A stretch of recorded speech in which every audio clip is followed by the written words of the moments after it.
You're listening to Bridge the Gap Season 4, a podcast dedicated to inform, educate, and influence the future of housing and services for seniors. This podcast is powered by supporting partners Propel Insurance, Inquire, LTC REIT, The Bridge Group Construction, and Salinity. Learn more at btgvoice.com.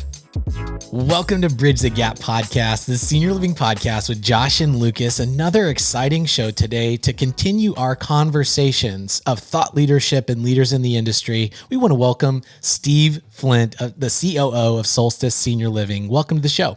Morning. Thank you. Absolutely glad to have you.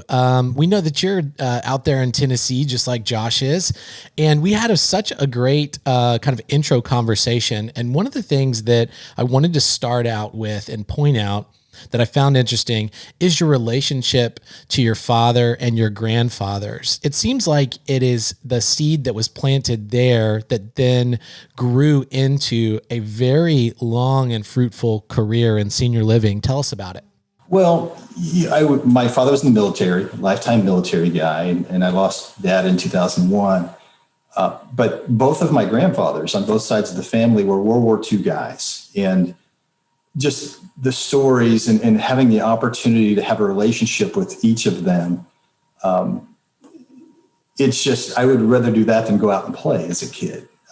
Listening to the stories, and it kind of made me a little bit of a history buff. And so if there's a World War II book, I've probably read it. One of my granddads was a Seabee, an engineer and built bridges. And the other one was a tail gunner on a Flying Tiger in World War II. My grandmother was a riveter, built airplanes, and they met during the war. So I just love the generation, love the people. And I was one of those blessed people that had a relationship with my grandparents on both sides of the family. So, my dad, being in the military, came to me when I was 18 and said, Dad, or he said, son, are you interested in military service? And truth is, it's one of the regrets that I have is I wish I would have said yes. I had an opportunity to go run track and play a little football and chose to do that. And really didn't know what I wanted to do with my life. I think my initial major was geology, which just now I think back and I think, gosh, what was I thinking? I would have hated that. And frankly, after a semester I did. But it's not for everyone. I knew I wanted to be around people. And I ended up taking a job in the country club business and, enjoyed it, but I just didn't feel like I was making the impact I wanted to make. And then when my grandfather was diagnosed with Alzheimer's in the early or mid 80s, it just really impacted me, what was available. And, I just thought we could do it better. And I decided I wanted to live in Colorado. So I moved to Denver and lived in a hotel and did staffing at a hospital on the overnight shift and went back to school and became a nursing home administrator. I was kind of a crusader. I set out to make the world better for people with Alzheimer's disease. And, I'm still passionate about that. And I have had a couple of family members affected. And the industry's changed. So I don't even want to call it an industry. It's not really, we're not manufacturing anything, but the business has changed so much over the years. And I think a lot of providers are doing a great job of providing really meaningful relationships and care for seniors that didn't really exist as much back in the early days when I think there wasn't a lot of research of how to care for people with cognitive impairment. So, and you see it in every level. You'll see it in assisted living. You'll see it in independent living. You'll have people in independent living that have some cognitive impairment and may, hire a third party to provide a little bit of assistance. But it's just something I enjoy, and I just can't imagine doing something else. Josh, these stories in the industry are always fascinating to me, especially when we get a deeper perspective from a guy like Steve, right? So this goes to my next question, and then I'm sure Josh has some comments too. There's a lot that have changed coming out of 2020 for various reasons. The senior living industry has been challenged. And we believe, and as many have stated, that the senior living industry has really met that challenge. What are some old ways of doing business that have either died off or shifted and needed to change going into the future for the business from your perspective? Well, I think there's been a lot of lessons learned in the last year or so, but I think there's always been this thought that you need to spend regionals need to spend more time in their communities, and I think, although I think it's important, but they need to be meaningful visits with a plan. What is the plan based on the analysis I've done in the office? What can I help with? What can I train, support?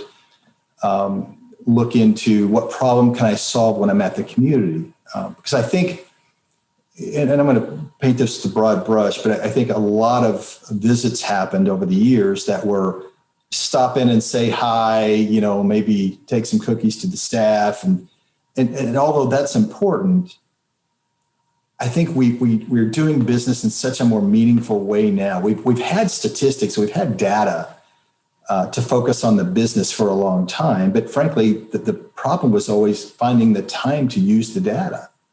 Now that we are not standing in line at the airport all the time or waiting on a rental car bus, you can touch a lot more communities in that period of time and still have that face-to-face interaction, have a very planned, considerate visit. I mean, we're even doing virtual, and I think most companies probably are, virtual site visits so that we can keep up with where we can't go into a community because they're in red phase. We'll have them go around with the webcam and we'll literally look at the kitchen. We'll look at the corridors. We'll look, what's the lighting look like? Is the lobby clean? What's the parking lot look like? What CapEx needs do we need to address based on the virtual tour of the property? So we're doing both virtual tours. We're also matching that with some visits, face-to-face visits, which again are still important.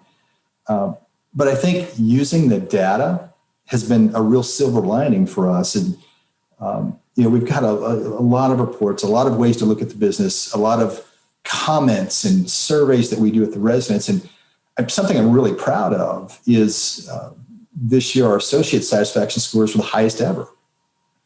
This year, our resident and family satisfaction scores, which we just received, highest ever through a pandemic, through residents being irritated because they're locked down and can't have activities in the activity room or can't meet in the dining rooms. Providing meal service to all of your residents, every meal delivered. We had to meet a lot of challenges this year. In particular, I think in independent living, because independent living is generally not staffed to do 120 room trays. So I don't care what your title is, you're probably helping deliver food. But the teamwork has been fantastic. But I think that the biggest takeaway for me is, and frankly, we're even changing the way we look at it moving forward. Is it really productive to be out visiting communities all the time? Or should we give them some room to operate their community, empower them to operate their communities? Because the executive director position, and we talked about this before we started the show, is just so critical. The executive director will make or break a community.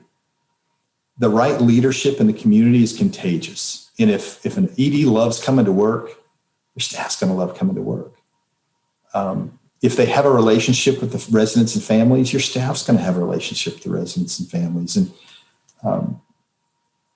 I don't think most executive directors need us hovering over their shoulder all the time or in their community all the time. I think they need us to do our homework, determine where we can help based on the data, and then have a conversation. And then when you do go and have an actual site visit face-to-face, you can spend time shaking hands and talking to people and really thanking them for the job that they're doing. Bring in lunch, celebrate what they're working on. Those things I think are all important to keep morale. But given the challenge that this industry faced this year, I think we all have something to be really proud of. A job that's already a difficult job became a lot more difficult in this last year. And I think most providers met that challenge. So I'm really proud of what we're doing. You know, I so agree with you, Steve, and appreciate the I think you phrased it before we got on the air. We were talking about, you said about every challenge, there's always kind of this opportunity on the other side. And you outlining some of that, I think, is affirming to a lot of our listeners. We have a very diverse group of listeners, and Lucas and I later on this week are going to have the opportunity to talk to kind of a panel.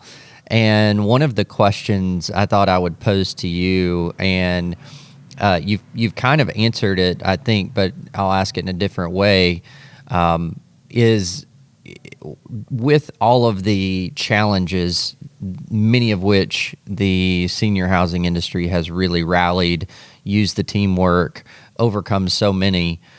We're not quite out of the woods yet, and we're doing business a little bit different. What is your team's outlook? Are you feeling very positive about this year? What is the forecast? Do you feel more positive than negative about everything that's happening? Where do you guys sit in that equation? You know, I'm a pretty optimistic guy anyway. So I think we take the lessons learned and we look at, you know, Horst Schultz in a book, Excellence Wins, I read a couple of years ago, talked about looking at your realities and then making your adjustments. I think we look at our realities and say, you know, truth of the matter is we're not going to have normal business for a little while. That's unfortunate because, you know, like most companies, we start budgeting in like August. Not having a crystal ball and not knowing how things were going to play out, you know, with the pandemic, we budgeted a little softer in Q1. So we've got, you know, we'll have a little grace. But my belief is there's pent up demand. I think a lot of people, in particular in states that have really been locked down, the Californias, the Washingtons, where that people hunkered down and said, you know, it's independent living. I don't need to make a decision today. So I think that a lot of people delayed their decision. And frankly, we're still moving people in at a pretty big clip. Our move-ins really are tracking about where we would want them to for this time of year. Now, our move-outs are a little higher based on what's happened with the pandemic. But I think the demand's out there. I think we're offering a good product. And I think we learned so much on how to be more effective that I'm very optimistic about the future. I think we're, you know, for example, you know, we're a middle market product and our buildings, some of them are a little older, well kept, but a little older communities. We need to be putting capital into them. Well, you know, there was a period of time where we couldn't have vendors in, so it delayed some of the capital. So we've got some pretty big plans for capital and some renovations this year that we're excited about. And that, you know, that's good for the residents, that's good for the staff. It's that mindset of, okay, we're getting past something where the momentum is moving forward. But you know, it's a long answer to your question, but I'm very optimistic about the future just because I think we spent some time building the right talent in the last year. One, it gave us a little bit of time to do that. And then when you see how your people perform under pressure and under difficult circumstances, and if you're proud of that, and I am, that gives me a lot of hope for the future. Because when they're not under such a difficult circumstance, I think you're going to see leaders lead. So I'm very excited about that. Well, I love that. I love your positive outlook. You mentioned team a couple of times, and I love your approach to really investing in that. You know, one of the things that we really focus on is trying to change the perception of our industry, mainly to the folks that are outside of our industry that don't understand how awesome it is. You know, we're in it, so we know how awesome it is. You mentioned talent and attracting talent. Have you found over the last, 12 months, has attracting talent been more difficult for you guys? Have you had to change your strategy or messaging any throughout this process, or has it been just kind of the norm for you? I think it's highly dependent on the market, which market we're talking about. And we're from Maine to California. I think in my mindset, and I've tried to help the team make a shift to say, let's don't just look for people with experience in senior living. Hospitality for my business, for independent living, hospitality translates very, very well. And it's also a talent pool right now that there's people looking for work. There's a lot of great lodging managers that are looking for work right now. And again, it translates so well. So you've heard the saying, hire for culture, train for skill. I'm all about that. It's all about finding somebody who's passionate about being in this business. We can train them how to be a senior living operator, but it's tougher to train culture. You either have that mindset or you don't. And, I know culture is probably an overused word, but if you can't, we have 12 culture keepers you guys may be familiar with. And when they started the company, they got some executive directors together, which again, I think is also key, because the executive director is where the rubber hits the road, in my opinion. And ask them what's important. What's the most important thing in setting this company on the right track? And they came up with 12 things. And, it's just a rock that we're built on. It's things like working, smarter, not harder, and having passion for what you do. And it's simple things, but they're things that are either ingrained in your personality and you live them every day. And every time you make a decision, you think about how it fits in those culture keepers, or you don't. It's hard to fake culture. We want to bring people in that love the business and want to be part of a team. And I stress the word team. We're only as good as our weakest link. And we do a lot of things. I don't have all the answers. I've built a career on hiring people smarter than me to make me look good. So that's the answer to prayers there.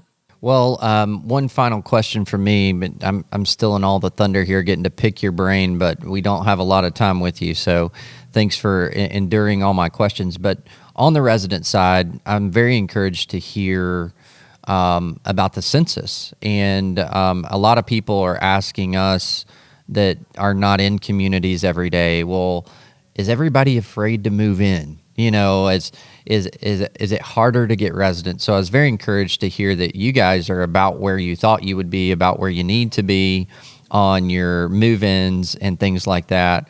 Has much of that changed? Has much of your conversations with the residents and their families changes? Are you getting asked a lot different type of questions? What does it look like in Q1 of this year versus a year ago? The kind of things that you're getting asked. Well, I think a couple of things. One, like everybody, we went backwards in occupancy a little bit. Frankly, I feel really good about the small percentage that we did go backwards, given the circumstance.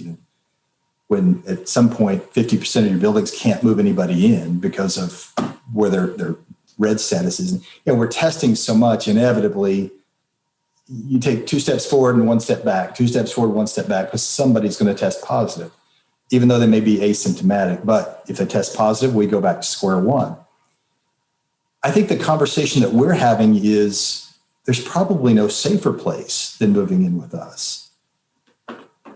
We have a temperature scanner in every building. I mean, we have spared no expense from a safety perspective. The needlepoint filtration we've put in on all the HVAC system. We've got the electrostatic sprayers where we're sanitizing everything. If there's a product out there that helps us keep residents safe, we purchased it. So we are all over that. And so we've put out some safety videos and some things showing the things that we're doing.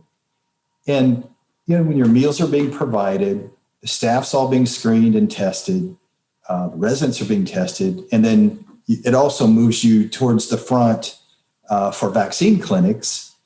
We just held one in one of our Washington communities last week. It's state by state, but in county by county in some states. But one, if residents want a vaccine faster, being in senior living is a good way to get that to happen.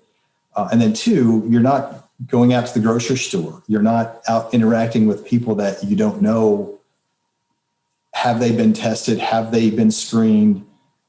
So I think I would counter anyone that felt like that was a concern to say, gosh, there's probably no safer place to be than one of our communities because of all the precautions that we've been taking.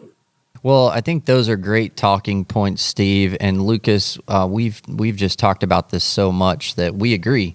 What a better place could there be than with the hands of the professionals in senior living and teams like Steve's out there that are working around the clock to keep them safe and healthy. I know our audience appreciates the work that you're doing, Steve, and appreciates your time with us today for sure. Thank you. Absolutely. And for those that are listening that want to learn a little bit more or connect with Steve and Solstice, we'll connect with them in our show notes. You can always go to btgvoice.com and access all of our shows, including our Contributor Wednesday series for more thought leadership in the business, where we educate, inform, and influence. Steve, thank you for your time today. Thank you, gentlemen. It's a pleasure. And thanks for everybody for listening to another great episode of Bridge the Gap. Thanks for listening to Bridge the Gap podcast with hosts Josh Crisp and Lucas McCurdy. If you were informed, educated, or influenced by this episode, we want to know. Leave a comment on social media or contact us in the show notes. Powered by supporting partners, Propel Insurance, Inquire, LTC REIT, The Bridge Group Construction, and Salinity. Learn more at btgvoice.com.